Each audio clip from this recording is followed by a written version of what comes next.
Cool. Good evening. Hi, guys. If you're just joining us on YouTube, welcome. You're probably going to miss this when we go live, but this is for those of you turning around, catching this on the next day. The name is Kamza Bata. Thank you so much for joining us for Monday Night Football. Now, because of what the Prez has said around us going back to level 2, we decided to keep things tidy and do things remotely. Also, Greg lives so far from where we do the show, so we knew that even if we end at 10, he's gonna get there at like 1. so, so yeah, Greg, we did this for you. We did this for you so that there were no time pressures for you to get home. Thank you, Kamza. Thank you. At least. Absolute pleasure. Absolute pleasure. And on that note, we're also joined by Calvin Sosibo. I'm told that Timothy Batabayera will be joining us. He's just on his way, en route to being comfy and setting up to join us for the conversation. Hi, guys. There's so much happening.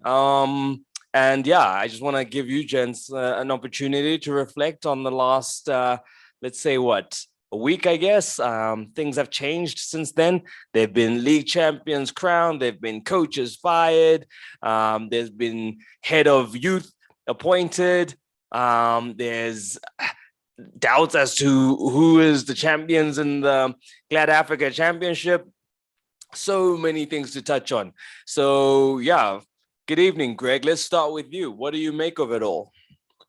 Good evening, Kamza, and to our viewers, we say good evening and what a beautiful Monday, chilly Monday, and yeah, there's a lot of things that has been happening, for quite a while now in terms of talking about a week now, in terms of Pitso coming back to South Africa, Al Ali, in terms of a lot of appointments, sacking of coaches, and yeah, we just hope this thing we definitely stop and we just talk about only football on the pitch. But there was a lot of good games that happened at the weekend in terms of Sundowns, Swallows, and the yesterday one, TS Galaxy and Orlando Pirates. So I mean, that is our main focus in terms of where we need to wait the good and the bad, what happened and what we need to take out of the games. All right, Calvin, how about you? What's sticking out for you the most? I'd even forgotten about the whole pizza thing. I mean, there's so much happening in the news cycle. What have you been paying particular attention to?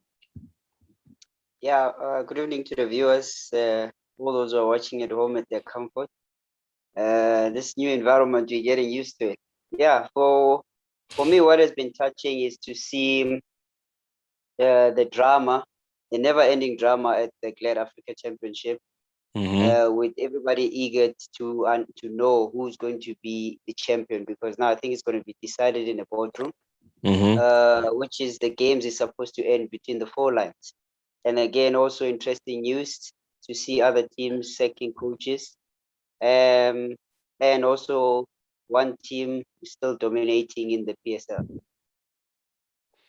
No, for sure. I mean, that is that one team kind of running away with things. Let's delve into that, gents. I mean, it was the big Tshwane derby, and it was obviously going to be a big occasion as far as, just kind of seeing whether SuperSport United could stop the runaway train that is Mamelodi Sundowns. They weren't able to do it. 3-1 in the end. I don't think there were ever any doubts about them doing it. And so here we are. We have a team that is on all cylinders are firing. Maybe not, of course, against Al Ali and their previous coach, but a good season nonetheless. And in a strange way, Greg, Africa, or their adventures in the rest of Africa, prepped them so well for the season that was, that you actually think to yourself that maybe this is the blueprint to be fighting wars on many fronts, so that it forces your squad and you as a club to kind of, make sure that everybody's performing at a high level all the time. Yeah, definitely. I mean, Sundowns have set a big, massive standard to themselves. I mean, they just need to, continue. And the way they are playing and the way they are running the team, I think they will continue with that form for a very long time in terms of the local league. But in terms of the continent playing the Champions League, which I mean, for now, that's where we are gauging them now with the likes of Al Ahly, Zamalek, and Esperance, all those top clubs. Not forgetting the Ayimbas and the other teams, So, but I just feel like they have set a big standard in the league. I mean, that is just so I can't say easy, but for things to be easy for you, you are the one to make it easy.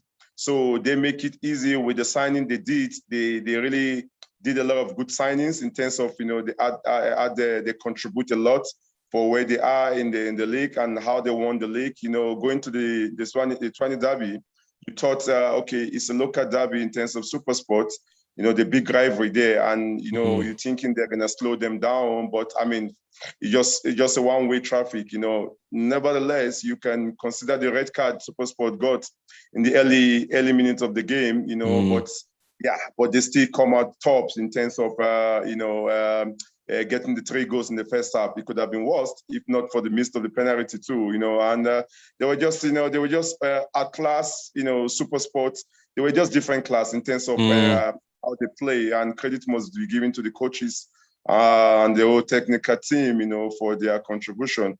Going to the Champions League, we always knew that that's going to be their big test, facing their former coach, which I mean, at 80% of the players, he did sign them, so right. He knew them very well, and it's always going to be that tension between him and the team, And nevertheless, he's not playing, but he knew a lot of players in that team, and he knew how to plan. And we know Pitso has become a very great coach, and everyone respects him and what he has achieved in the local league. So and the local side, Sundowns, I mean, we're just looking for any other team, 1 or 2, 3 teams next season to compete with them, really competing, But for what we are seeing and what we saw this season, we think it's going to continue for a very long time.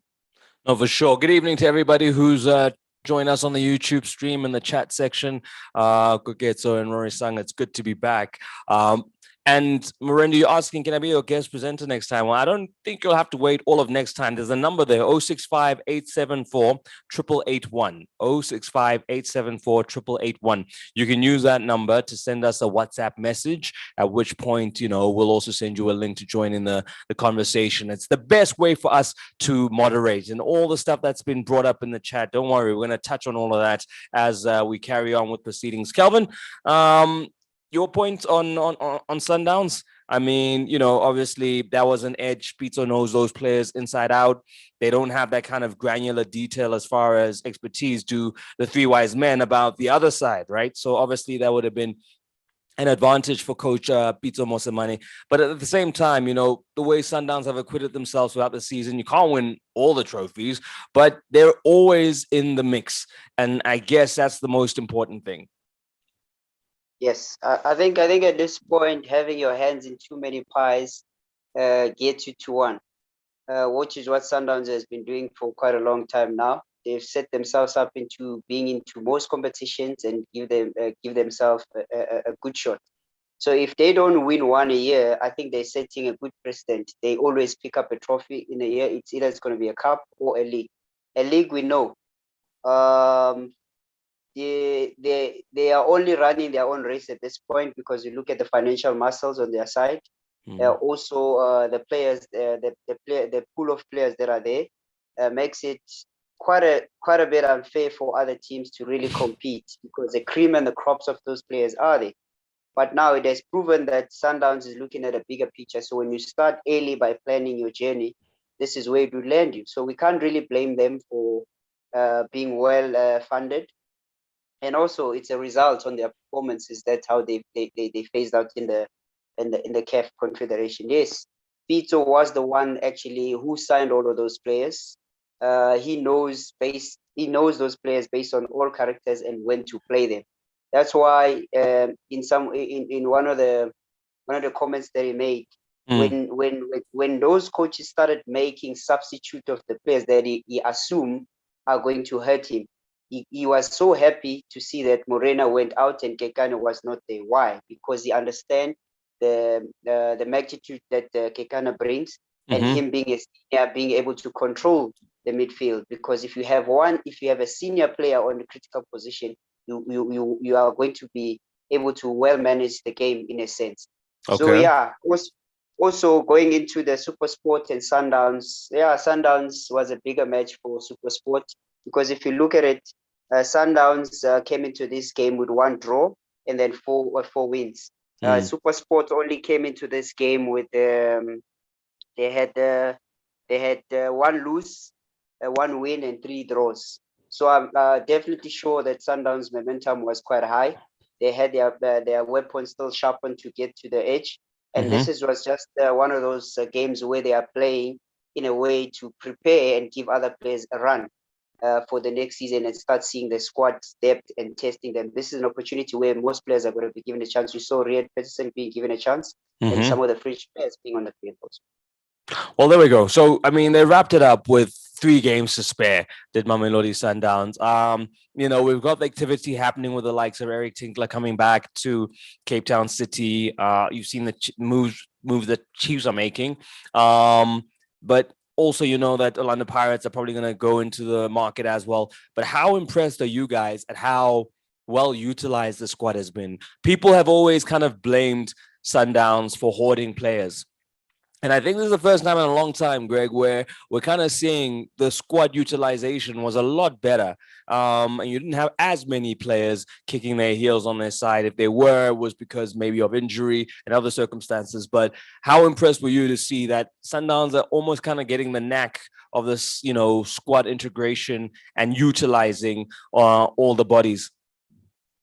Yeah, it's very important. That's why, the 3 wise men, they are there, in terms of, who and who to get. And what they did right this season in terms of buying players, I think they just needed to strengthen where they think they're lacking, or where they think that, injuries will be much, or suspension. And I think they did very well. For me, the addition of Peter and Motobi, that's a massive one. That's a big coup that they got the reward. I mean, they got their money worth, in terms of Peter alone, and he's one player that really he stood out. And in likes of Peter, you have the Zawani, that came in, Erasmus. You have a lot of good players, and they really utilize them very well. Sundowns is a team that when the league starts, it's like, when you have a tree and you have the big man going up, he's always going to pick 1 or 2 cups along the way. They might miss 1 or 2 cups, which, they would like to get, along the way. But the important one is the league. League determine how strong you are. You're playing against, 15 teams. So, that's the ultimate, in the local league, in the local side, the league is the one that if you take every time, you are a real champion, right? Because the most important one is a difficult one. You play 30 games, and they come out tops in every department. In goalkeeping department, they have the most clean sheets. They have the players playing for the national team. They're doing well, and they use that to go into the continent in terms of the Champions League. And there's no disgrace about them going out from the quarterfinals. Don't forget their former defending champion, and who took them out is a person that knew them very well, right. And so there's no disgrace about that. I just think that next season they're gonna do much better. They can't meet Al Ahly every time, year and day, in terms of quarterfinals, semi-final. They might meet in the finals in next season, and you always know that Sundowns is gonna go far in the Champions League because they have that mentality. They have that players that play Champions League and in the national team. Okay, cool, great.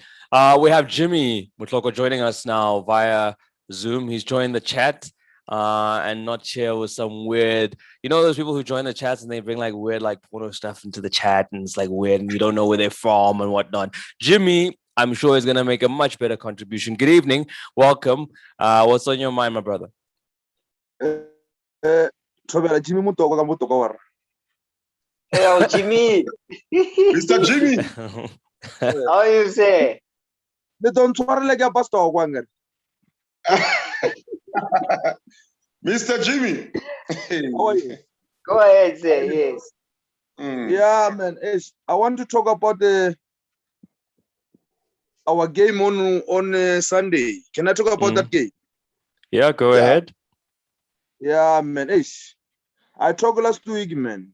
This coach, I was wearing size 40. Now I'm wearing 32 because of that coach. That coach, bro, man. Stressing us too much. I don't know. Maybe those two people like Screamer and Pele. Maybe they control the coach. You go look when the game was played. Someone from Pirates missed the goal.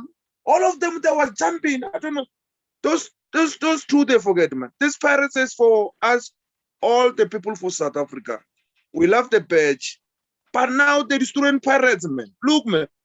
Pirates win 1-0. We beat Cape Town City 1-0. I know the next game he can't win that guy. He lose the game, and then now he don't want to resign or go home.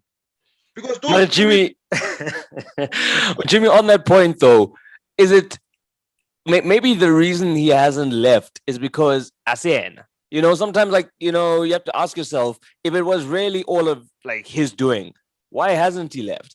And is it maybe ASEAN Afela, who makes those decisions? And so it's very hard to get rid of someone when he's not the person making all the decisions.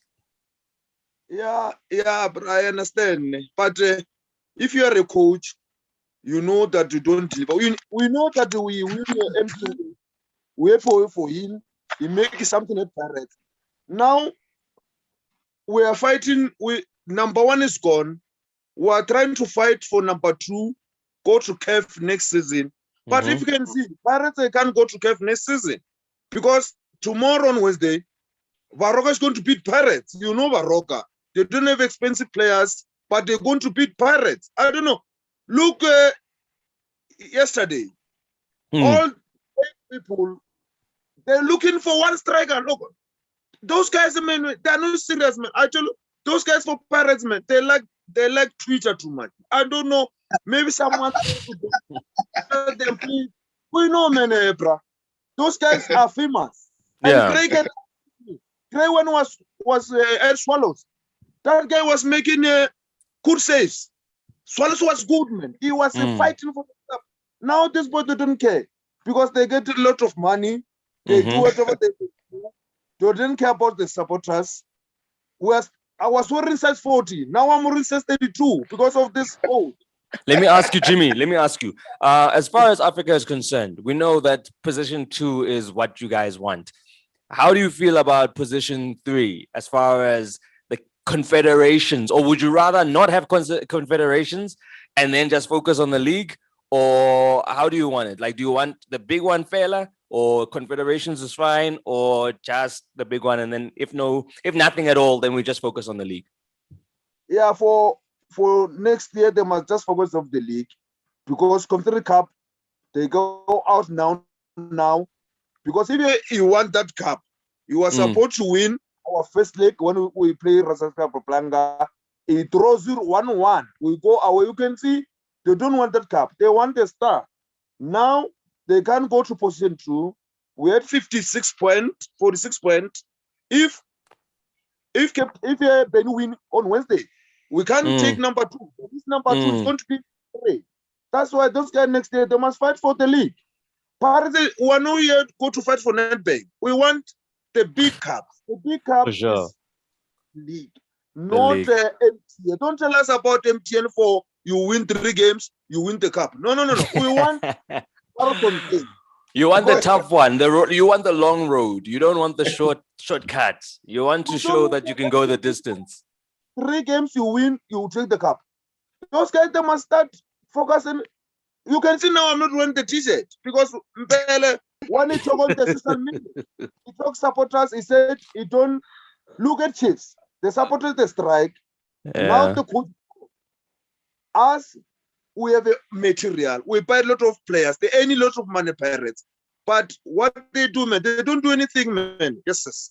It's too Hey, much. Jimmy, I hear you, brother. I hear you. I hope you can regain that weight. So, I hope we can go back to being a Pakistan. Thank you so much for joining us and joining us on the call and injecting some life into that discussion around Orlando Pirates. And big ups to everybody else well in the chats there. Basically, this is the cry for Pirates fans. Chances that it's just they don't know what they're gonna get with this team. And I guess that's something we'll bring up now as we I just want to close off the whole Sundowns thing before we move on though. With them looking ahead to the new season, do you think they need much as far as personnel are concerned? I mean, we know other teams will kind of make those appointments based on whether or not they are going to be taking part in an extended campaign with CAF competitions. But for Mamelodi Sundowns, I mean, you look at that squad, where do they need to strengthen? What more do they need? We know there's a striker who's coming. The European gentleman is on his way. Whether or not he'll play for his country at the Euros is up in the air at the moment. He's not made the first squad, but he might get pulled in. So where do Sundowns strengthen? Defense. I think they need to have a support structure when it comes to the centre backs. Yes, they are. They just got Giroud now. Mhm. One of the players that I would look for them to go on the market for is that Swallows player Ngobo. I think it would be a good plus to that team for them to complete the whole defensive line. Yes, they've acquired a striker, which is now they've realized that going to Africa, you need like a top striker. You need somebody to be at the top, like how most teams in Africa play, because they Right. play with their number 9. Number 9 being the point of reference when they're trying to attack or when they're trying to unlock teams, because you cannot always play with a false 9. Playing with a false Orlando 9 Pirates have just entered the chat. Orlando again. Pirates have just entered the chat. Yes. When you say you have Yeah. to play with a number 9, they just came in and said, no, you don't. No, you have to play with a number 9. The reason why when you are playing with a false 9, that means you're going to have less entries in the box. That means you're not going to be a threat to no team. I personally, as a defender, if we are not playing with the striker of Nekovic stature or the Northern African strikers, we are not intimidated by that, because I know for the fact that on the wing play we can deal with the 1v1s. So what would then that do?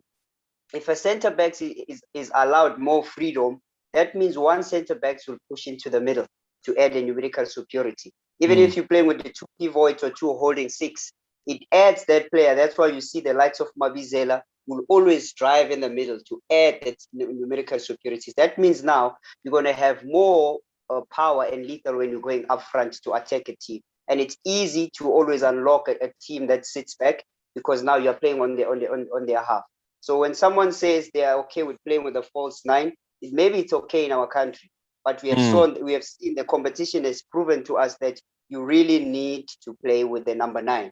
Likes of Sundowns, likes of Raja Casablanca, you saw against Pirates, the likes of Simba also, they always had their number 9. So who are we? Because if you look at our height, we are not that well built, or we don't have much players that are of a bigger stature that you can rely on for second balls. There we go. Well put, Kelvin. Greg, what do they need, if anything? And this extends to those of you watching the live broadcast as well. If you're a Sundowns fan, where do you guys need to strengthen, if anywhere? Sundowns, for me, Kabza, I just think Sundowns, they just need scoring more goals, just to add for the ones they are scoring in terms of the 3, 4, 5. For me, they have everything basically, and they have already planning for next season. They have already, identified in terms of the players they need to bring in next season. They have everything for now. The squad they have now, I mean, the ones that are playing now in terms of they're trying to give them a run for to the end of the season, they're still top quality, And for me, just we go back to Peterson, Ray Peters, in terms of the goalkeeping department, what is telling performance he put against Swallows, I mean, it was massive on the goals, and he really kept them in the game, And that's one player, and a goalkeeper that haven't played for the whole season.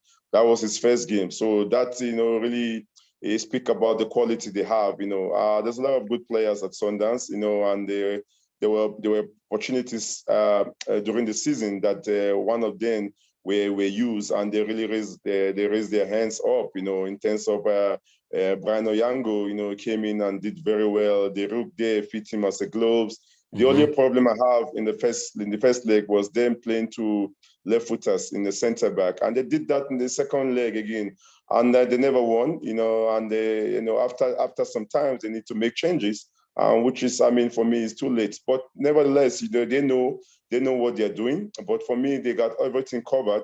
Anyone that is going to come into Sundowns now, he just need to be, a super. How can I put it? It's going to be extraordinary player that is going to add a lot of value, because for now they got a lot of players that in any other team they will just walk into the starting 11. Yeah, but we know Sundowns, it's a team that it's a fight. They compete.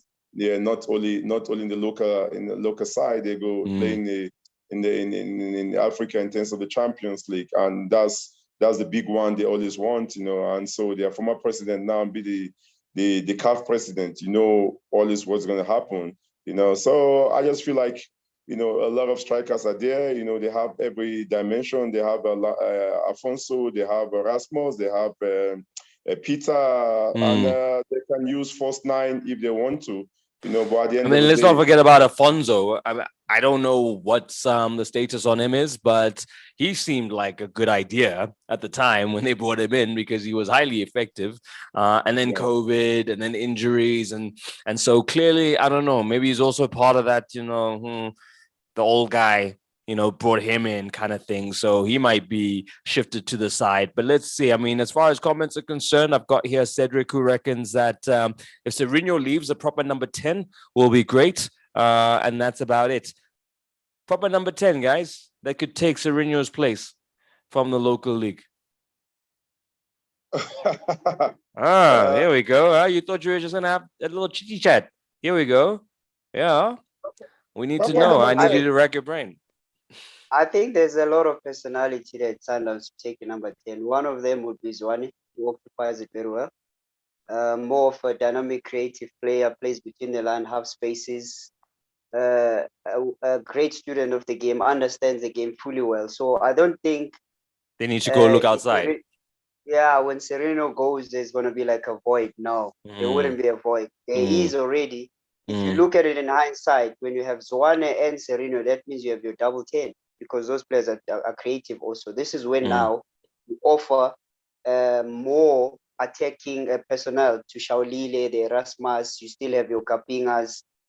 Of course. A whole lot of players that are there. So to pinpoint on one player that has been doing well, yes, I know he raises eyebrows because of his performances, but I think Sundowns have proper ammunition for them to fill that position. And already, I don't think they have to replace, because that squad is set and balanced in the middle. It's just that the ones that I pointed out in terms of defense and maybe like your number 9. Other than that, in the middle, they have like your likes of Mkulis, who's coming up well. They've converted Maboya also to keep it solid in the middle. Both dynamic players, work rate superb. So yeah, I think that's what I can say. Perfect. Yeah. Quickly, the local market, we always strive before international one. And you have the likes of Lush. And there's rumors of him going to Sundowns. Lush is one player that I think he's a top player when his mind is right, and when he have nice. The good of as a 10, he can. He can play anyway. That's a player. He can play anyway. He can play as a 10.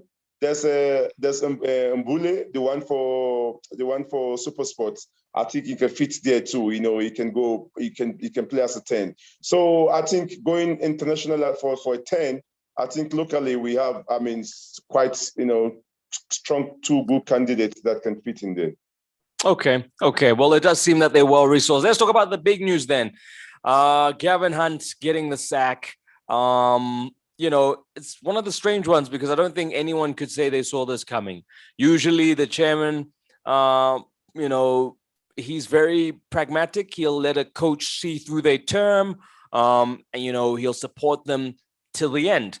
But that didn't happen with Gavin. 43 games, it's in all competitions, a lot of losses, 15 losses. You got like 17 draws, 11 wins only. You sympathize somewhat. And I don't think it's as easy as, oh, no, you had the same players that were top of the table last season. I don't know if that is as simple. But Greg, in your mind, what was it? Were there things behind the scenes that were happening that I know were happening that maybe have led to this? What was Gavin doing behind the scenes? We know what he was not doing on the pitch, and that's winning often enough. But what was happening behind the scenes, sir? Take us into your confidence. No. I mean, let's just talk. We need to judge him in terms of on the pitch, and what he has been doing right. And I feel for me, for Gavin Hunt, to win 4 league titles and a lot of cups along the way, and for me, he's a great coach. He's just Greg, stop it. No. Greg, stop. No. Stop. No. I know what you're trying No. to do. I know what you're trying to do. We know you love Gavin. We know you love Gavin. No. Kamza, no. I'm just Answer putting the question, Greg. Yes, Answer the question. Leave the fact. Leave the fact. Answer the question. Kevin, let me go. I'm going there. For me, no, don't explain. Answer the question. No, I'm not explaining. I'm just saying the facts. For Kaizer Chiefs to bring Gavin in, they know what he has done and what a great coach is. He just, he went to Kaizer Chiefs. I think, for me, I just say that he went to Kaizer Chiefs at the wrong time in terms of with the situation Kaizer Chiefs in terms of not signing players. He knew that before he signed. But I mean, there's a lot of things that was behind the scene. For me, I just think that the players didn't respond. I mean, they're not performing on the pitch, so they're not performing on the pitch. I mean, you can see players basically. But that's not behind the scene. Don't they like him? Don't the players like him, Greg? Like for a player to like a coach, I mean, as a professional player, you need to do your job. Liking a coaches come and go. But as a professional player, you need to do your job every day. It doesn't matter who is a coach. For me, I just feel like there's a lot more deeper things in that camp. That is more than is more what we're seeing on the pitch. But it reflects on the pitch in terms of them playing the games and not winning, and the struggle and go to the in Champions League and winning, getting to semifinals. I mean, which is a great thing for them. The same players coming down to the league and not performing. For me, I just think there's a lot of things, which I mean, I just feel like, as a professional player, they need to take responsibility. I think Gavin too, on your own side too, there's a lot of things that he thought he is correct in terms of the players he have, and think they're gonna perform for him. For me, basically, I think the players didn't raise up their hands, and they were just, for this season, there's a lot of average players in terms of good players before, but performance-wise, this season they were average. And he came to install a lot of discipline in terms of what of the pitch, and most of them don't like it. They want to live the good way. So I just feel like soccer as a coach or as a player, you always gonna meet again, and the coach or a player will remind you of that. Greg, have you had the meet at Tinties? Greg, have you been to Tinties? Do you know the vibe at Tinties? Obviously, the players like that. You've never been to Tinties, I can tell. Swiso, good job, me out. Good evening, gents. How are you doing? Fine, nice seeing you. Yeah, great to have you, Coach Soso, and welcome back, Kamza. Thank you very much. Thank you. It was a good break. I'm sure who's at fault here, Swiso? Whose fault? I'm sure Whose you can fault? imagine how happy I am with the decision on Friday. I mean, I've been crying each and every I see show you are Monday wearing night. even the full tracksuit. Yeah, my man, I'm happy. I'm So in the happy Cox, like the whole tracksuit. I'm happy, bro. I'm happy. We've been crying. I mean, Kamza. I mean, for weeks. I mean, on this show and other platforms. I mean, for me, I had enough, honestly, of Gavin Hunt. Asking who's at fault. I think for me, there's a part of me that really feels he sabotaged himself. I think for me, he failed to really take an opportunity in a season where we haven't been able to sign. Yes, we Mm, have some youngsters that are available that he can build a foundation around mhm, and prepare for the next season. I think for me, if he failed doing that, trying to do mm, that, using mostly your Ngobo, Masiane, Blom, Macheke, for me, I don't think anyone would be faulting him, and I don't think he would be fired by now.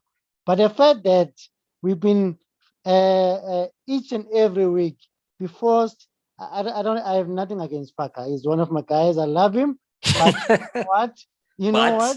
but But for him to play each and every game for 90 minutes, and you look at what he's offering, I mean, the guy is 35 years old. You don't really expect much. For me, I use him as an impact player. Last minute, 80 minutes, we need to kill the game. We need experience. Let's bring in Parker. To Mm, put Ngobo on the bench and really play Parker for 90 minutes, for me, I think those are some of the decisions that the way he shot himself. Second thing is where I think he really messed up is mm, to get that leadership going. I think the fact that we in this season alone, we haven't even finished the season. We had 5 captains, right? It was Kunle, mm, then there was a Matoho, then there was a Rama, there was a mm, Manyama at some stage, there was a Nukovic at some stage. Now we got Parker, right? You can't get a simple thing of leadership on the pitch right. What you gonna mm, do? How are you gonna achieve results? So I think that's where he shot himself in the foot. So No, at some stage, I think, yeah.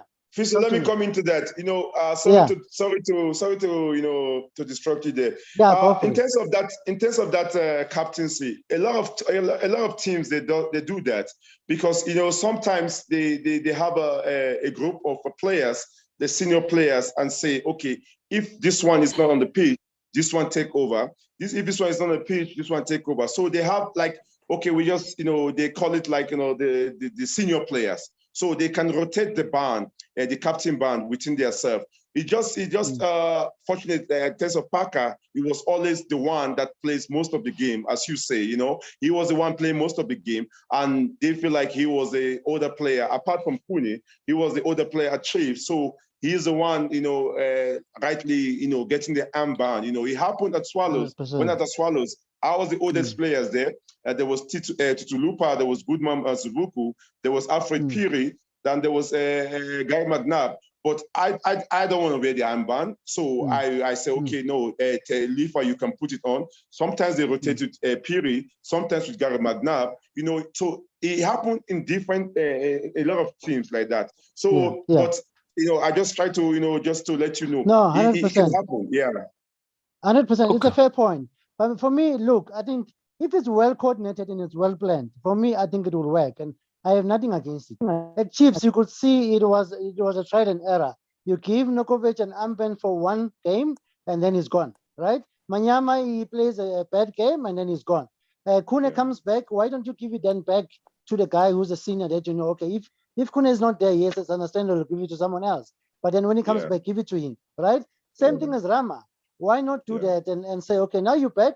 At some stage, I think we played the last 5 minutes of the game without even a captain because Matoho got a red card and then he decided, you know what, I'm out of here. You guys sort yourself out. So, I mean, it was confusion everywhere. And it's there, it's your own problem. But I think just to wrap up the point, I think in terms of Gavin, I think one another thing I looked at is in terms of the players, I think for me, he failed to really get a backing of the senior players. Either by whatever that he said, by obviously having clear intentions of getting rid of them the next season. And obviously they said, okay, well, we're just going to play for our contracts, but we're not going to give more than what we're supposed to do. And I mean, you could see it when you're playing in the league that the guys actually don't give a damn. They don't care. They go to camp and then they play their hearts out. I mean, this is the very same players. And lastly, I think the lack of discipline, you could see it. The fact that we had, I think maybe 5 or 4 players that got red cards in a game, in crucial stages of the game. I remember one game we were playing Richards Bay United FC in Nedbank Cup. Out of nowhere, Ntiantia decided to get a red card. One recent game, it was Blom. At some stage, it was Parker, Matoho. So there has been a lack of discipline. I think for me, at some stage, I felt like it was deliberate from the players because they were just not in it. So there's so much. There's so many like sub stories as far as that is Yes, concerned, yes. Sfiso. Yeah, And well, that's good perception on your part, because I think people miss that. There's definitely a lack of chemistry as far as it goes with Gavin and that squad. And that's probably why we are where we are. Greg, no. We've got Nhlakanipho who's joining us. You'll want to get to give you- wrap up just now. I want to give Greg, you. good night. Okay. Greg, good night. Good night. Whoa, Greg. Nhlakanipho, thank you so Hey, much for come- joining us. Thank you so much, man. How are you? Can't complain. thanks, Now, sir. of course, Impo. For life. for life. What do you have to Okay. say about the whole thing? Gavin is out. Molefi Ntseki's in as, the head of youth development, I guess, as a sort of technical director. Stuart Yeah, Baxter being rumored as the next coach. What are your thoughts? I don't know. Just starting off with the Gavin, I was not expecting it, to be honest with you. More like with a couple of games left, I thought like he was just go through The way to be, yeah. the remaining games, and also looking at the CAF that we found ourselves in the semifinals. I don't know how, but we are there. No, you won the game. No, you won the game, man. You won a game. How can you say you They- don't know how? No, Greg, they're putting themselves in the shop window for those African teams. That's what the No, players they were won, doing. They won the game, man. That's what they were doing. That's all they were doing. Carry on, sir. Yeah, but so I wasn't expecting this, and knowing Chiefs, this is so Chiefs, because Chiefs, I don't know them as a team that just cuts off coaches. You know, they usually they're known as a team that lets their that let coaches run their contract out. But in the I think the last three coaches, Solinas didn't finish his contract, Minodop didn't finish his contract. Now Gavin didn't finish his contract. So I think with the hiring people up there, we on our own must do a very serious introspection. I'm not happy with this. I really am not. Because if, I don't know, like this, I feel like there's more to it than meets the eye. Yeah, Always like is.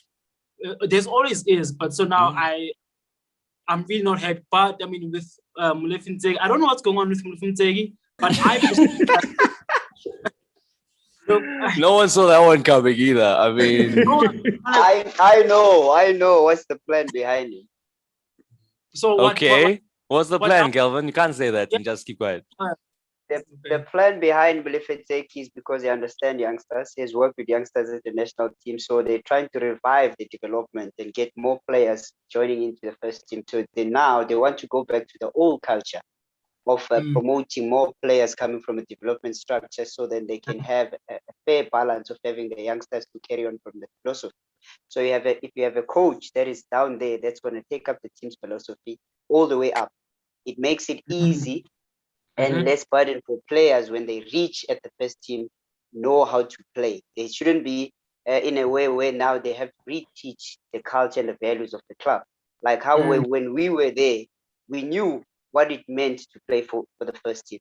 Even if you're part of the squad that's going to train, or the part of the team that's going to prepare the team for competitions and league, you feel as one, and you know when you are thrown into the deep end what you need to do.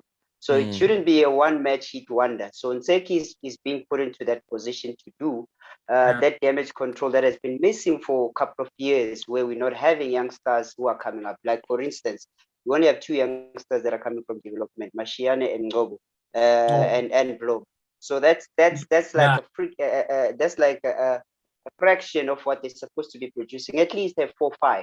So then within the fringe players that are older, then you can always use the youngsters at the right time to phase them up. Whether you're using them for Nedbank Cup, then this is where you prioritize and say, okay, in these cups, this is where I'm going to fit these players and test them. I don't know if that will make sense to you. Okay, no, for sure. But I want to find out now from the two Chiefs fans, because with that in perspective, and also the fact that I don't know if your club is going to be able to go and spend big, that might just put out your achievements, guys. And are you okay with waiting another 1 or 2 seasons before you guys become challengers? Okay, just a quick one on that. So it's kind of frustrating because we know what's going to happen. We definitely are not gonna go on the market and spend, right? And we know what's going to happen if we don't invest in quality players. We're gonna keep having the same average players playing for Chiefs and you're gonna keep being disgruntled as fans. Like it's going to be a continuous cycle where we know they're not going to go on the market and break the bank. They've never done that, so they're not going to start now. I mean, they might just bring one, just break a bank once in a while, just to ease the tension of the fans. Yeah, just to make sure you guys don't pitch up in Naturena with more memorandums. Yeah.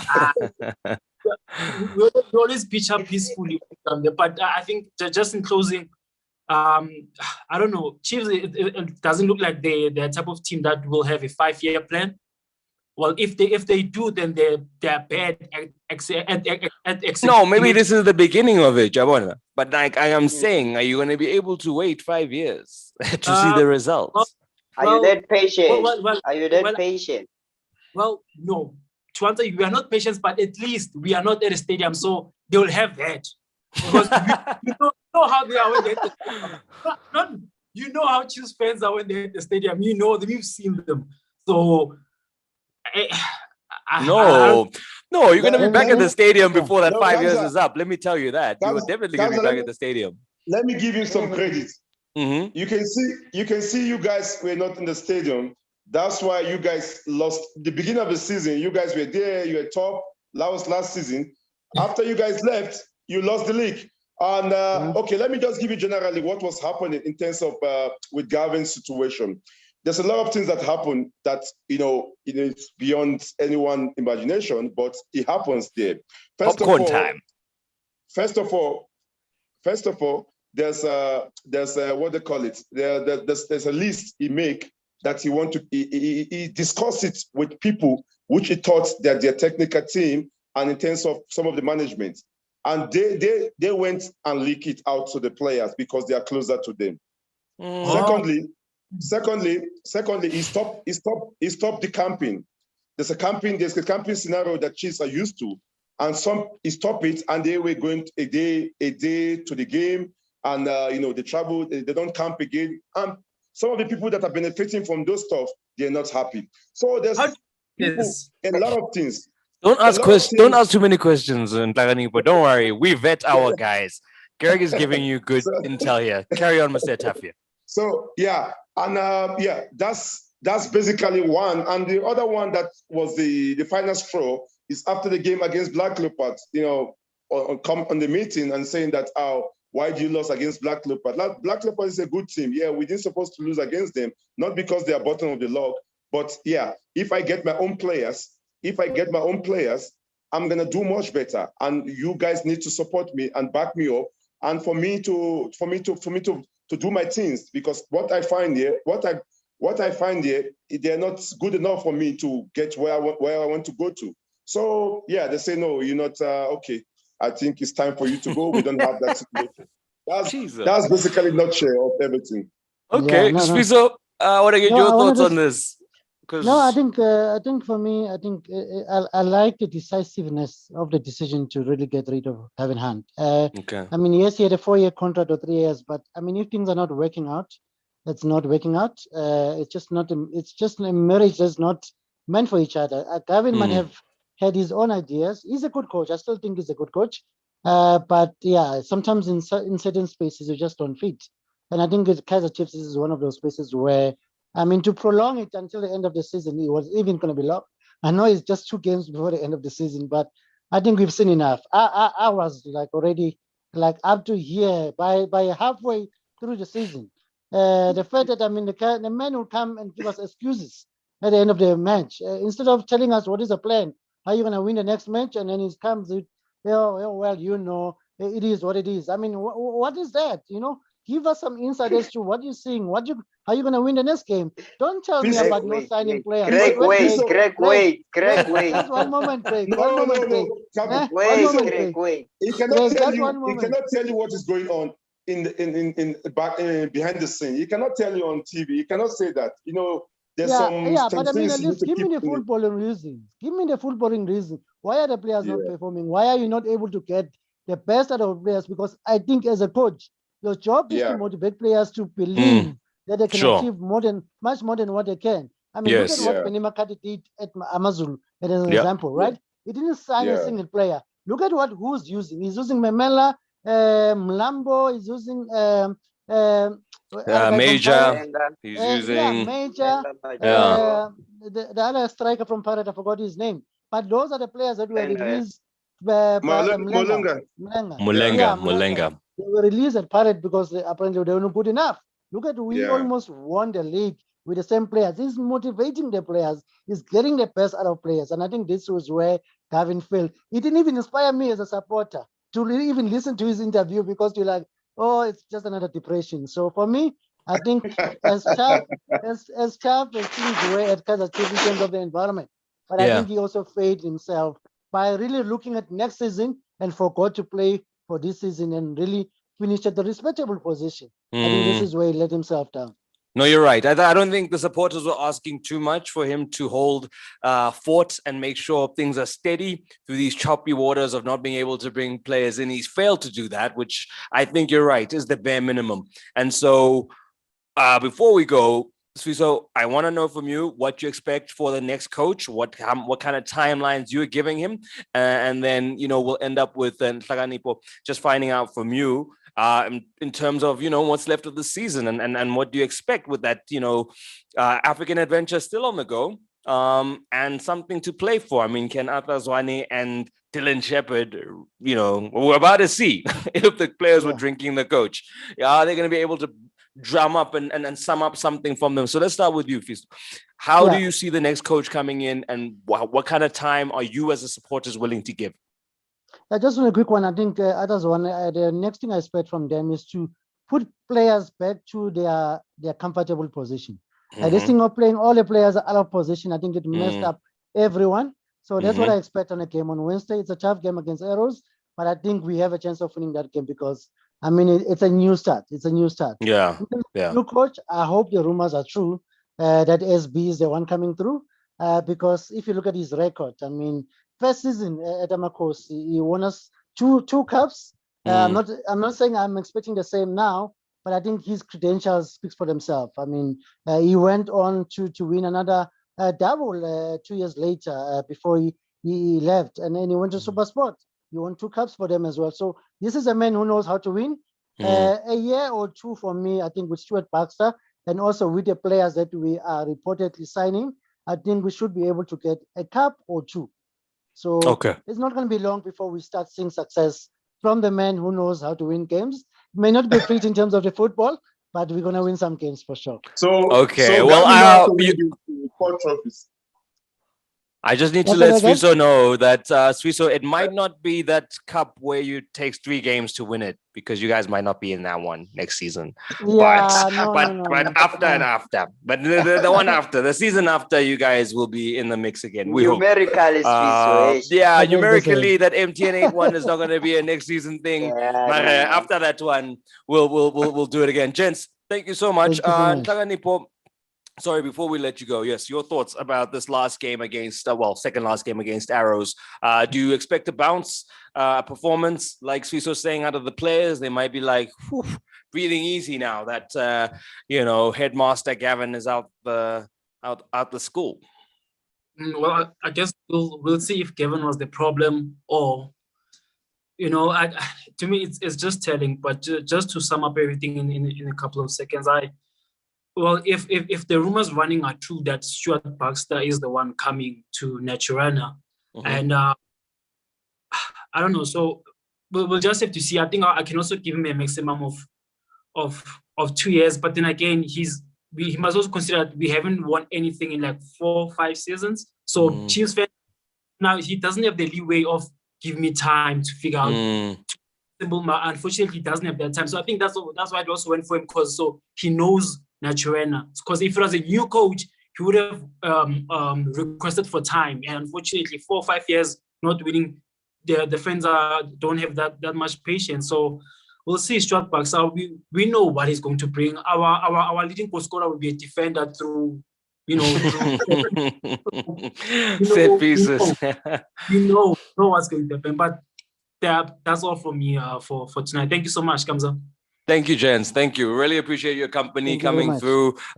Your support for your team is unmatched. Thanks, gents. We really appreciate that. Let me just go to some of the comments in the chat and pick up on those and see. Let's see what we got here.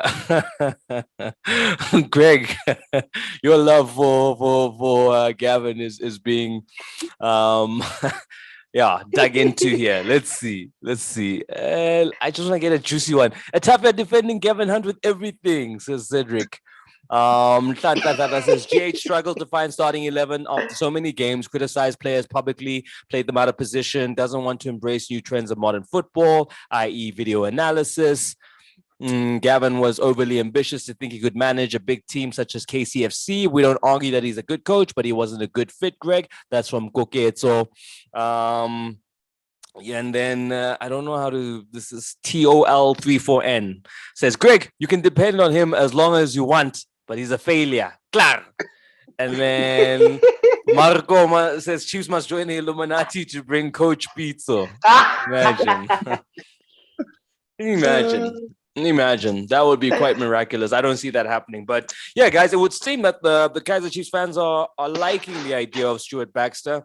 It's music to their ears. Someone, like they say, knows the club and can kind of come in and hit the ground running. Yeah, for sure. I think for many fans, this comes in as a great news within the departure of the coach. Yes, the coach has done well in terms of taking Chiefs into the next phase in competing in the African Championship.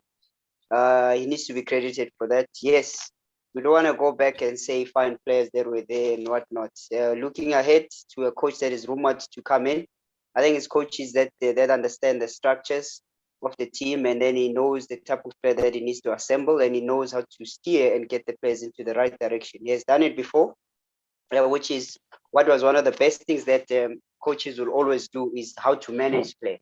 So if you manage players well, and then you have less cracks in your team, that's how you see the bond. When you saw that team that were winning cups, you could see a team that was molded together. They had a fighting spirit, unity. You could hardly separate those teams, even when they lose. That's why at some point you hear fans saying Chiefs are playing pretty good football. They wouldn't mind losing. But immediately when that was taken away from the fans, when they were spoiled from those performances and results and what Stuart Baxter brought into the cabinet and the incoming with Steve, you could see the drastic change and a lot of experimenting with players, because Chiefs is a big club and time to experiment is quite to none. So you cannot use that to be at that club at that magnitude. So as Sundowns Pirates, while we're sticking to Chiefs, with them having Nteki already there, I think the relationship between those two from the pillars of the national team would be great to reunite again. Him being the one that would be scouting the young players, or him being scouting players that are future Kaizer Chiefs players. So I think within the balance that they've brought now, the management, they've realized that a long-term plans is always important than the shorter ones. At this point, we understand that they want to win cups, but I think they are failing short in terms of the personality and the philosophy that they've applied with coaches that they've brought, and they've not stuck to the philosophy of KZG.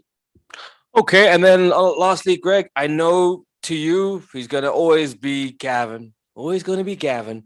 But what is Gavin's reputation to the rest of South African football after this whole thing? Because where does he go now? You know, it's like you went to Chiefs. It didn't work out well. We know what you've done at SuperSport. We know what you did at Bidvest Fits. Is he now just going to wait in the shadows for those top jobs to kind of come through? If you look at Pirates, if you look at, I don't know. I mean, all the clubs kind of seem, set now with, decent coaches. Amazulu have Benny. Cape Town City now have Eric back.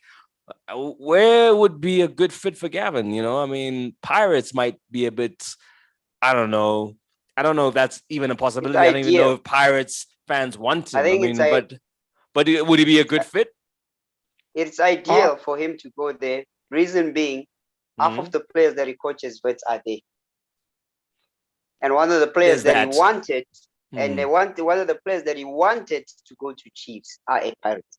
Like we speculated before, his move to Chiefs, we always pointed out to Pirates because Mm. majority of the players that he worked with at Wits University were actually at Pirates. So it could be the one where if Zimbabwe exits, he might be the one that would be joining. I don't know how would the Pirate fans feel about that, but I think he'll be able to work, maybe get the best out of Tyson, get the best out of Monare, and joining, because I think Pirates has the structure that how Gavin wants to play with, which is more direct, and having a player who's robust like Tyson will come into effect when he gets into that position. Maybe that's how we're going to see the best of Tyson, because at this point, maybe they're asking too much for him to be a player that starts from the back and start building. As we know that he's a hard tackler and is a robust player good on the air. But when it comes to playing on the ground, this is now where he becomes a substitute or the secondary in the game. No, Kevin, he can play from the back, man. Depends on the Where? space and time you Where? have. Tyson Where? can play from the back.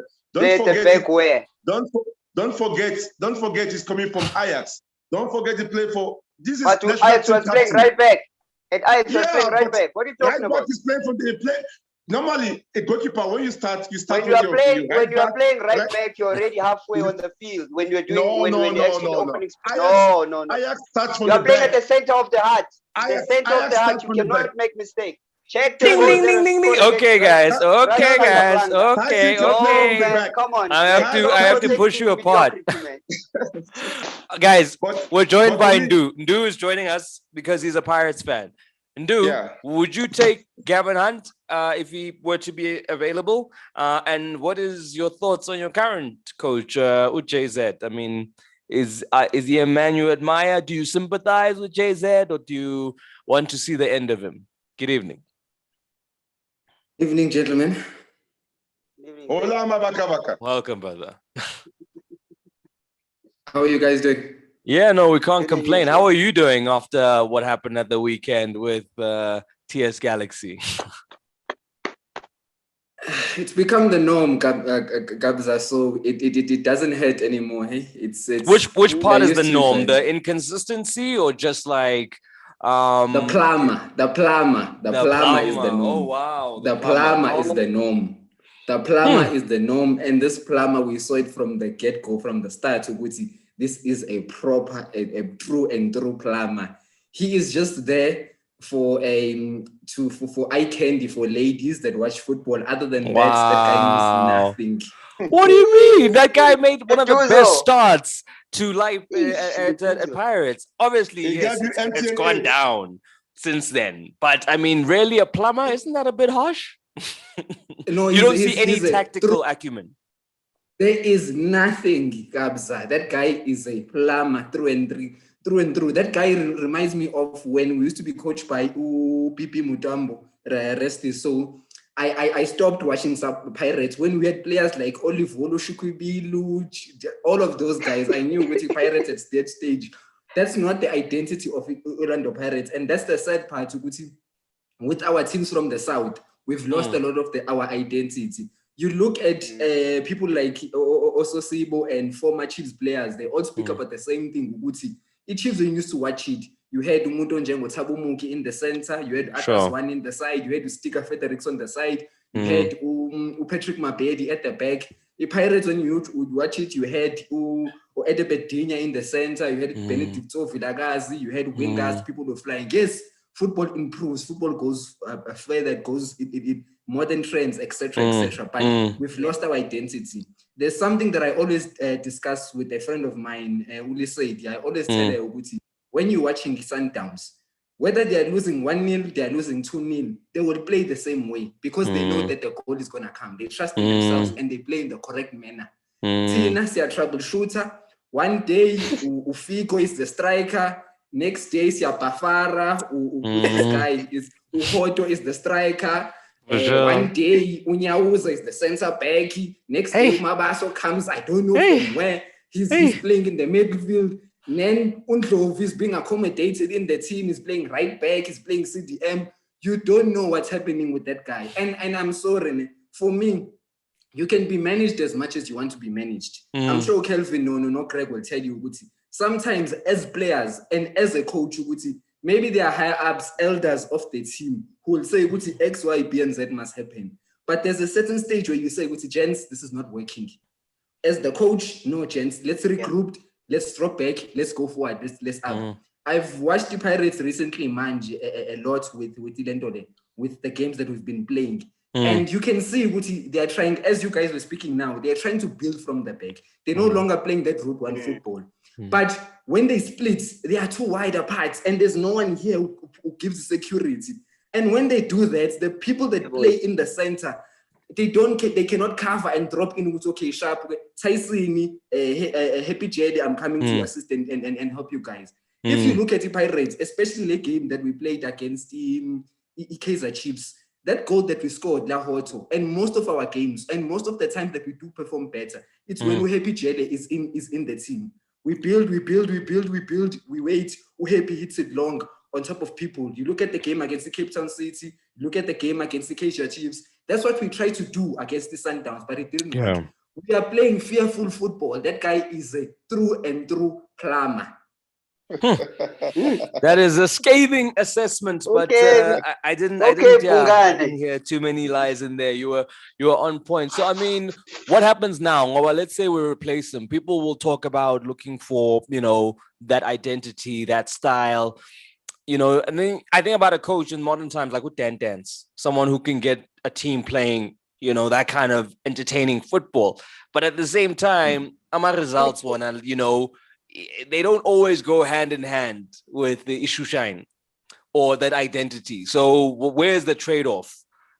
You look at Sundowns and they're somewhat able to pull it off because they have a lot of talented players who know how to kind of, take on all this information and then, sprinkle their personality and their strengths into it, and it shows on match day. How do Pirates get that right? Yeah, well, when I comes again, I will go back to Sundowns. The Sundowns, technically and football-wise, amazing beyond. On the other side, suing people X, Y, B, and Z, they are beta X. I don't even want to get into that. But football-wise, you can see there's something that's going in. And again, the elder or the elders of the team, it's very unfortunate. There are elders in the team. When I say there are elders in the team, I mean we started something and it made a lot of sense. When we brought back Coach Micho, when we brought back Urulane, when we brought back Udondole, who's this guy that we took from Marisburg, who's now becoming a plumber, Ufadlu as well. You could see there was something going. There was Ijoga Bonito, there was a structure. You always watched Ama Games the Pirates. Ama Games the Pirates have always been lovely. Whether you whether who's this other guy, Eric Tinkler, Pirates have always played amazing football. We've lost that structure. And just to answer your question, you look at a person like Upitso, hence I was saying, let's go back to his Sundowns. Upitso paid his school fees from start to finish. He was groomed, he was well off, he did etc.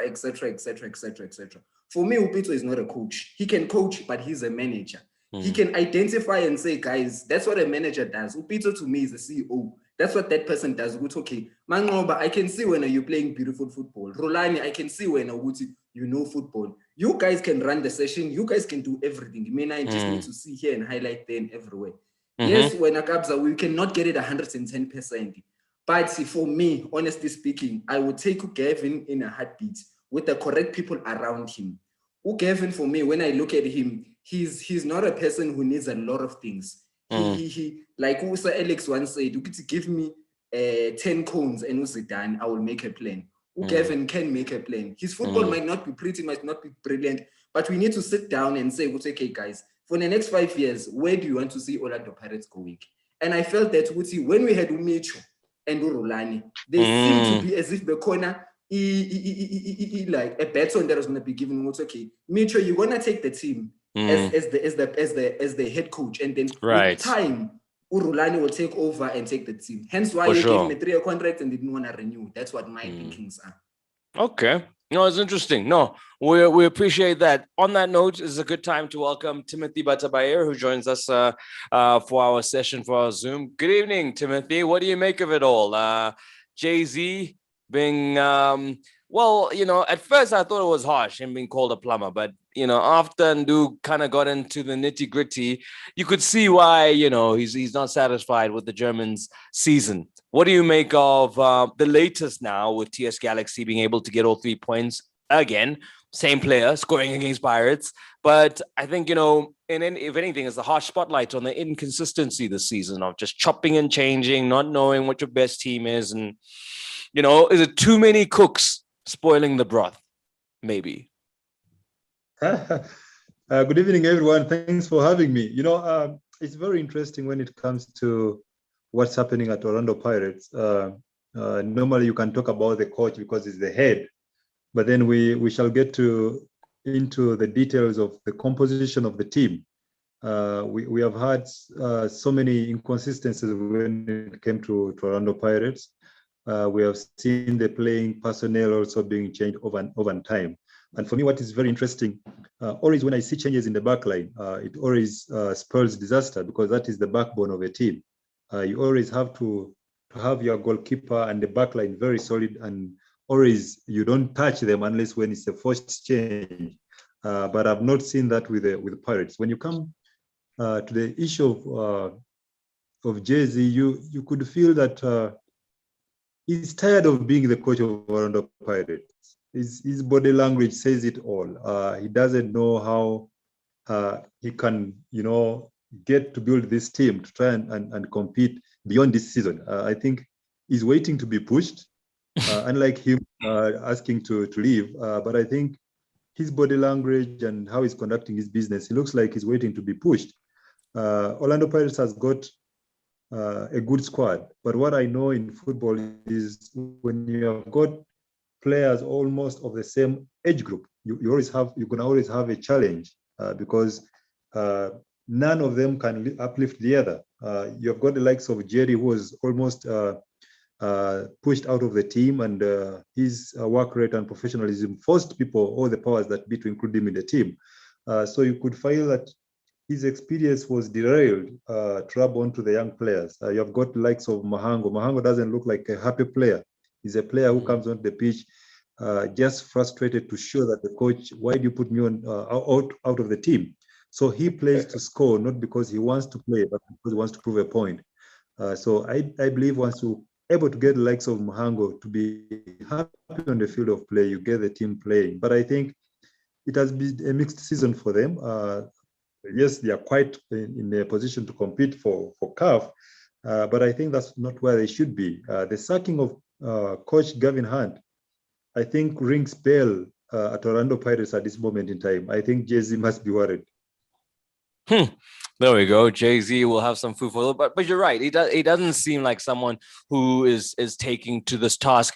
What do you make as a fan and do this whole thing of, Screamer being in the mix, Floyd, and people that are supposedly above Jay-Z having an input on the players that take to the field or the squad? How do you feel about that?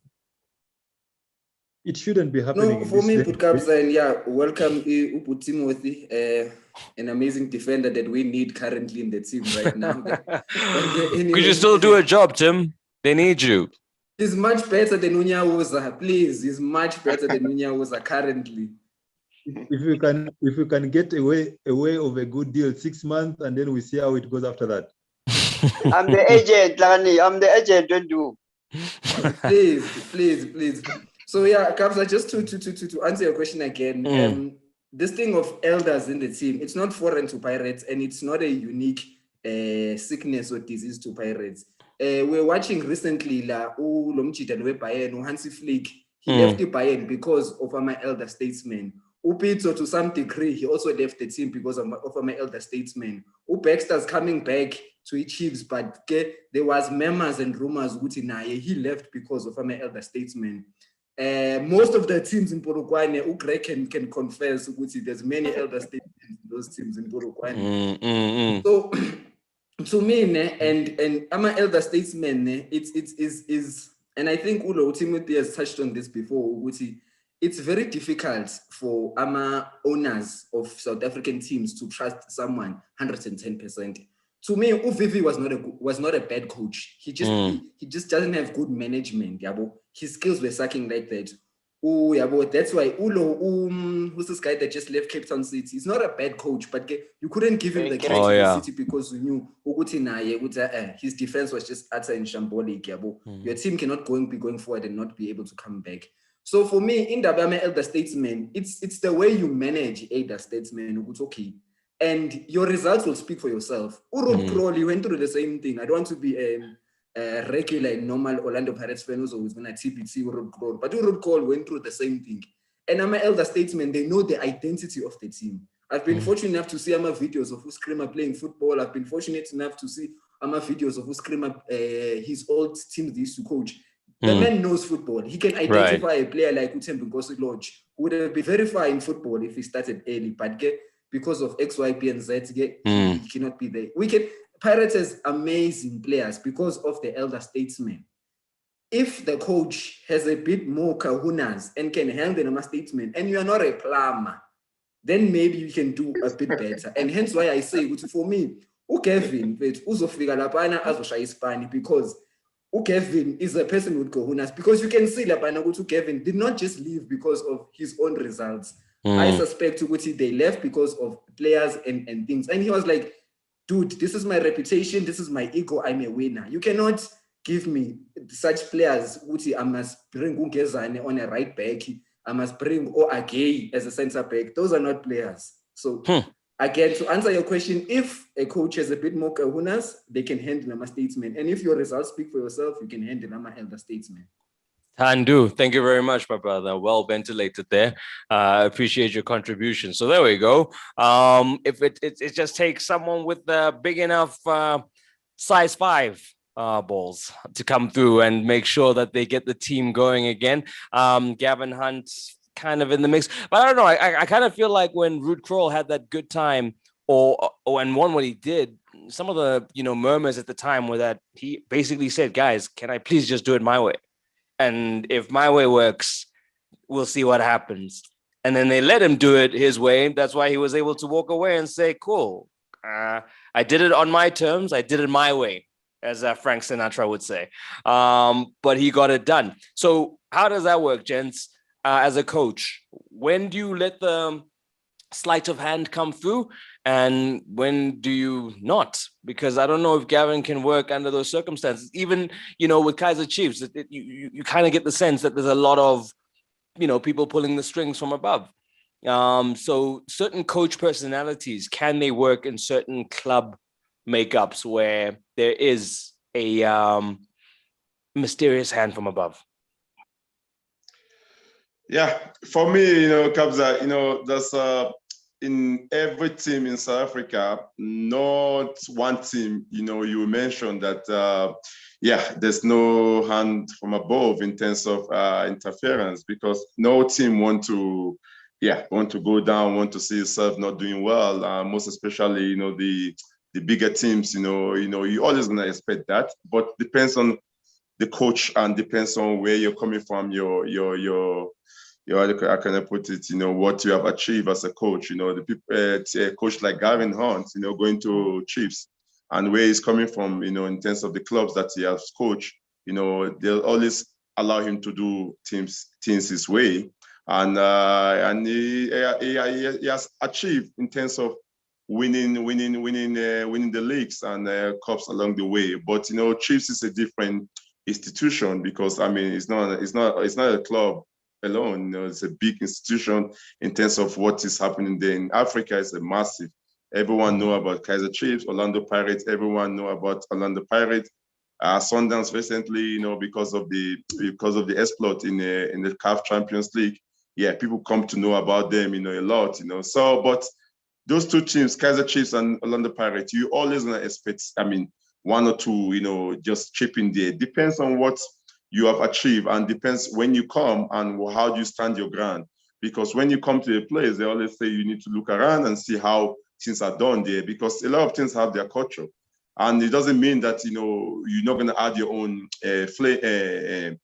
things there in terms of how you do your things. They will allow you to do it. If your things is not working the way they expect it, that's where they come and, try to contribute to you. And depends on how you accept it. you can accept it in a way of in a good faith, or you feel like, you know, the lot of interference. If you have a little bit ego in terms of, okay, I can't take this, you leave.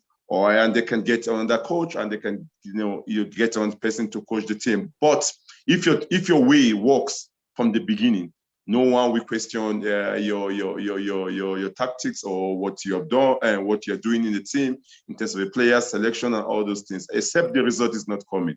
I've worked under a lot of coaches that have those big personality. Gordon Igeson is one of them. You know, he want to do his things way. You know, Gavin Hunt. You know, yeah, and I have a German coach that came. You know, and he played for Bayern Munich. You know, and he does the same thing as Swallows. But when the results it was not coming, there was a lot of interference in terms of, don't you think we should play this way? Don't you think we should do this, or this player should play? So it depends on how you accept it as a coach, and what you bring from the beginning of the season.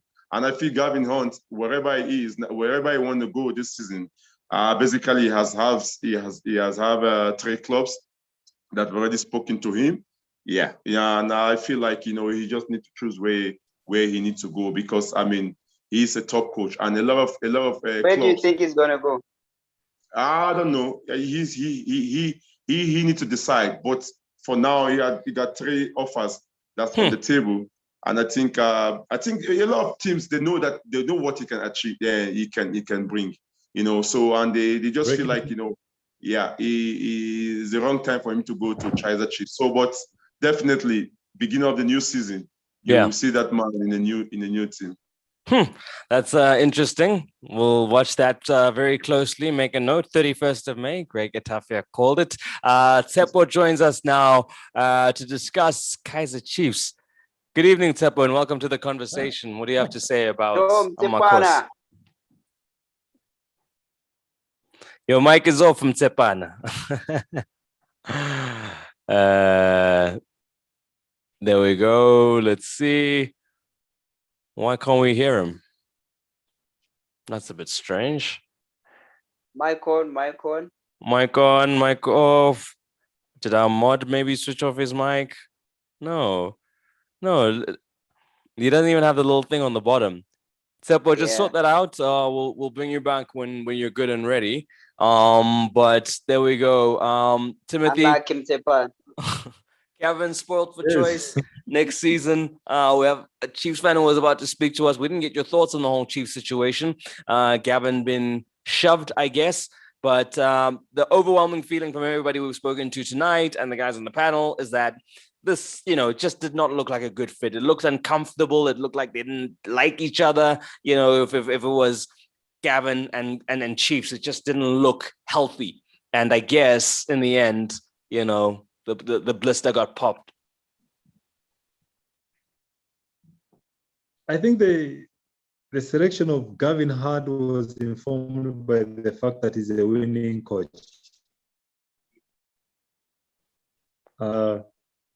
His winning mentality would be a catapult into getting Kaizer Chiefs to compete and maybe win the championship. As a coach, he understood the disadvantage that he was coming about, and then he went about to start and develop a team that is going to be competitive, not this season, but the coming season and going forward. So I'm sure he has learned a lot, that he was shocked given the performances and the results that he got. It is also interesting to read into the same squad that is performing so dismally during the local league is performing so well in the CAF Champions League. They are the same players, and equally are the same players that finished second on the log last season. So for me, the issue has not been about the bad players or the coach not being able to get the team to play. I can confidently say that it is that time in the football cycle that has happened to Kaizer Chiefs. And I have a feeling that the way it has been handled, I think you know, when you're a supporter of Kaizer Chiefs or you're associated with Kaizer Chiefs, you are entitled to winning championships, irrespective of the materials that you have at your disposal. And I feel it's unfair in comparison to the likes of Sundowns, the likes of what has been built at Amazul. So I have belief that yes, they have got the players. Yes, they have got players that have not performed so well this season given the results. But I have a feeling that the structure that was being established by Gavin Hand, if he was given a chance for next season, it was going to be competitive. Now back to the drawing board, a new coach needs to structure a team and how to compete. There will always be pressure at Kaizer Chiefs. When you're a coach of Kaizer Chiefs, second best is not known to them. And it has taken them a side like Kaizer Chiefs. So any coach that has to come in has to try by hook or crook to make sure that they win a trophy. And then from that, you will start building the team again. Okay, there we go. Gents, Tsepo, I don't know like why it's not coming through. It's a strange one. I don't know if it was in your... Oh, there we go. Whose audio am I coming through on? Anyway, okay. Whilst hopefully you can still join us, but let's look quickly to the midweek fixtures, gents.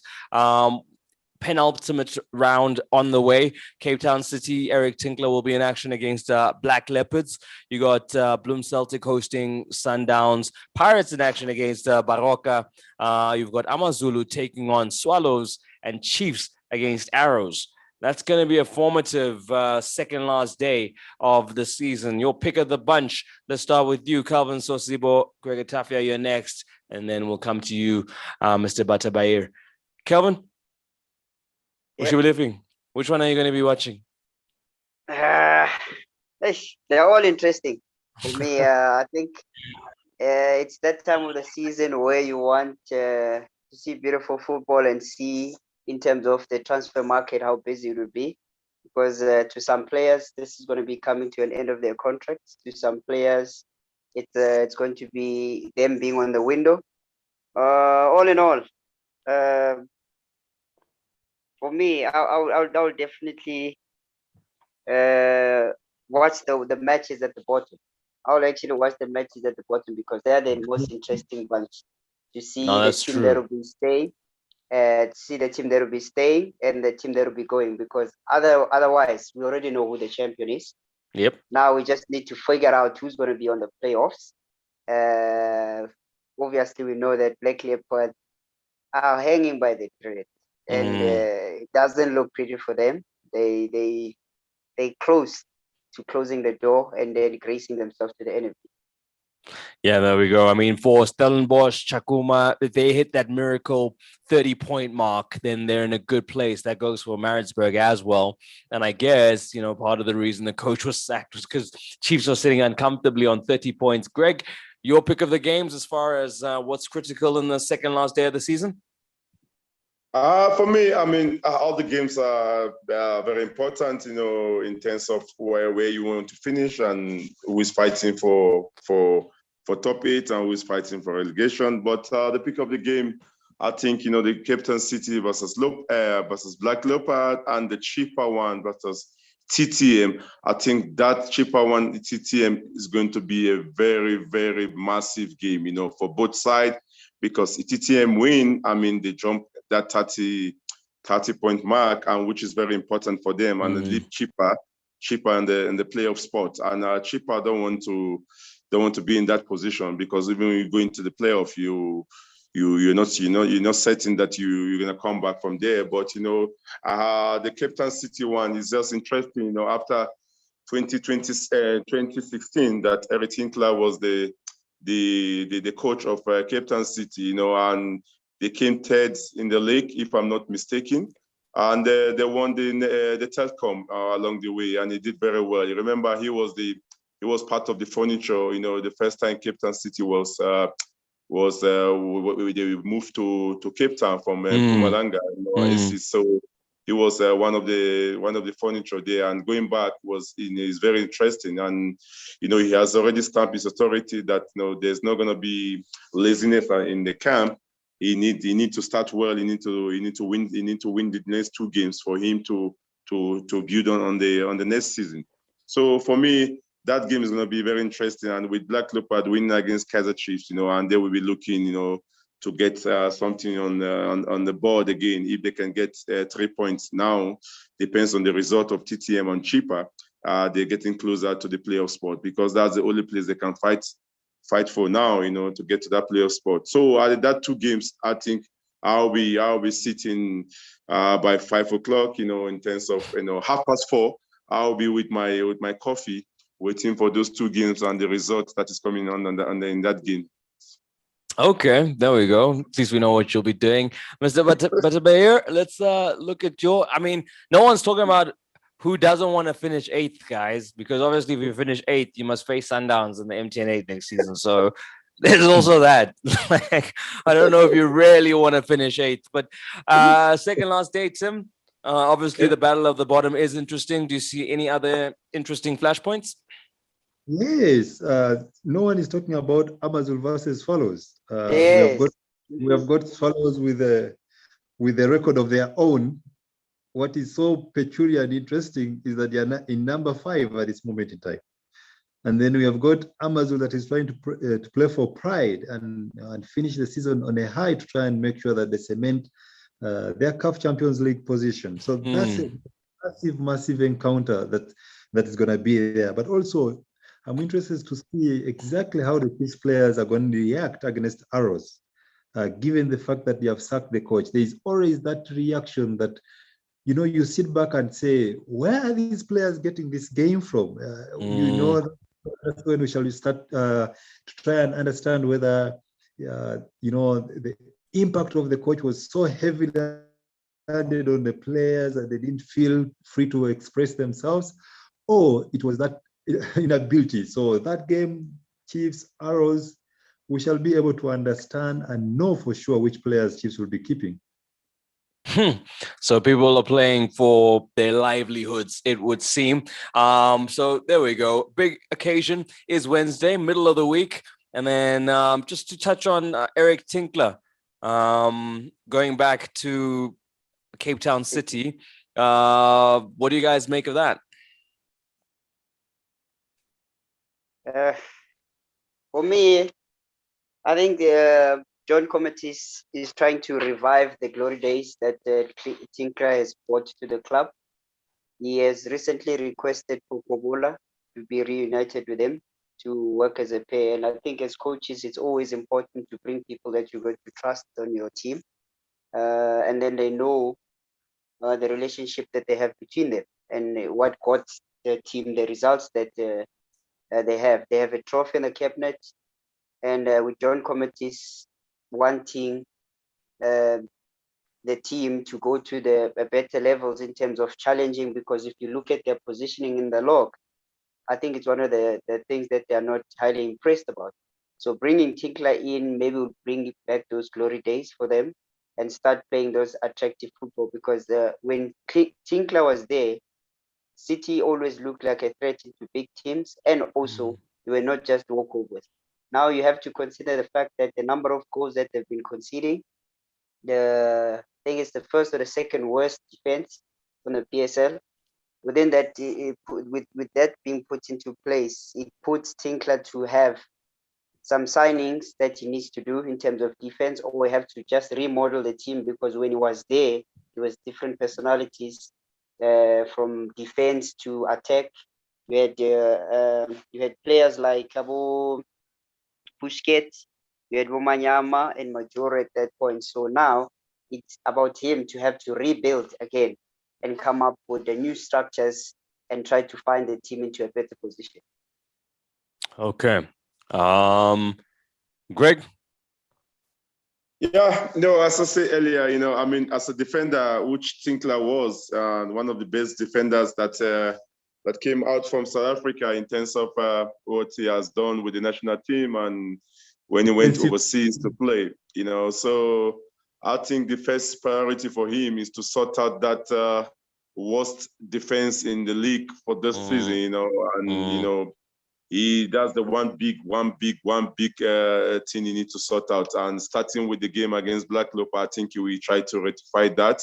Under him, when he was there in 2016, that was the fourth best defense, which was in the league, and they scored quite few goals, So he's not going to play that pretty football they're playing now, because right now they're playing a lot of pretty football, like they're playing in the township in terms of going forward and no one coming back to defend. which a lot of teams have figured out, and they consider a lot of goals in those situations. So Tinkler first priority is to sort out that defense, in terms of starting the defending from the front, from the strikers to the back line, but most especially as a center back. I think the two center back or whoever is going to pair each other there is going to be one priority you need to fix.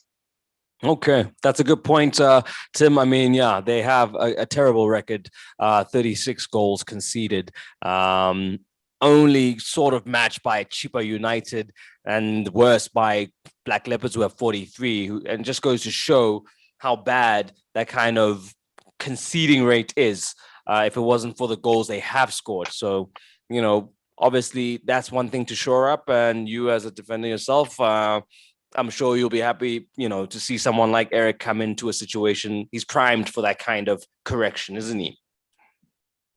Definitely, first and foremost, he has got a job. Secondly, having been one of his players, I understand his mentality. The setup of his teams, one, committees must be willing to give him time. Normally, the system of play, his teams always start slow. And then when they're starting to pick up, he's already sacked. So it's very important. I'll be very happy if committees can, try to give him a benefit of doubt for a long haul in this team. And then he will be able to structure his team well. The fact that he has requested for Kobola to come back, that's a well-known team and they work together. As a head coach, you need to trust around you.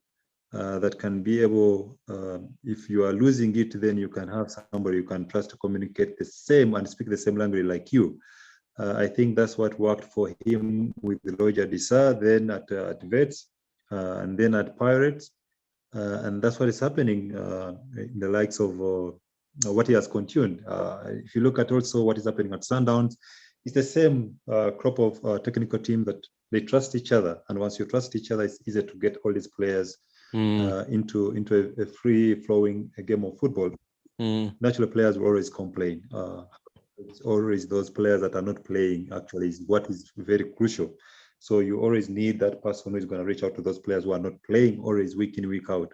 And if Kobola can be able to manage those on behalf of Eric Tinkler, I think they'll have a very happy squad, and a happy squad always leads to positive results. Okay. Well, there we go. Let's see how it goes. 2 games to make an impression as he ends the season. Hopefully he does enjoy that new manager bounce or a renewed manager bounce. Let's see how that one pans out. Gents, thank you so much for your time tonight. It's really been awesome hanging out with you. Tim, thanks for joining us in the end. And to everybody who's watching us live on the YouTube, don't forget to subscribe. Thank you so much for always supporting us. We recently reached 10,000 subscribers, so that is something to toast to, and we will do that when the time is right, when we're back amongst level 1 things and can hang out and be in public until late at night. So for myself, Kamzan Bata, Calvin Sosibo, Greg Atafia, Timothy Batabayer, Vidal, who's in backstage doing pulling all the strings, and to you who's joined us on the Zoom, thank you so much. We'll meet up in a week's time. Enjoy the football, enjoy the end of the season. We'll recollect